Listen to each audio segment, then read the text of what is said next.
বন্ধুরা, 30শে সেপ্টেম্বর বেনাপোল হরিদাসপুর বর্ডারের চিত্র দেখুন। ঘড়ির কাঁটায় এখনো 7টা বাজে, তারপরে এখন যাত্রীর ঢল দেখুন আজকে বেনাপোল বর্ডারে। তো দুর্গাপূজা উপলক্ষে কিন্তু এই চাপ বেনাপোল হরিদাসপুর বর্ডারে।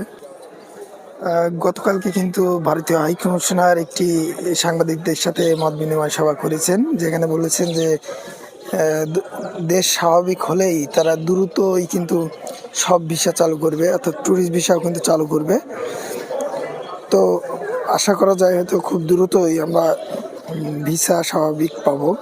এটা আমাদের ওপর নির্ভর করছে, কারণ আমাদের এই যে দুর্গাপূজা উপলক্ষে দুর্গাপূজা হচ্ছে, এই দুর্গাপূজা ঘিরে কিন্তু প্রতি বছরই একটা ঝামেলা বা একটা সমস্যা হয়েই থাকে। তো সেই পূজা কিন্তু আজ থেকে শুরু হয়ে গেল। তো দেখা যাক কিভাবে এবার পুজো হিন্দু সম্প্রদায়ের মানুষ কাটায়।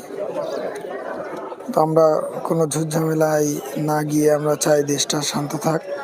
তো দেখতে পাচ্ছেন আজকের বেনাপোল হরিদাসপুর বর্ডারের পাসপোর্ট যাত্রী যাতায়াতের দৃশ্য। ঘড়ির কাঁটায় 7টা বাজে, তারপরেও এখনো যাত্রীর দৃশ্য একবার দেখুন।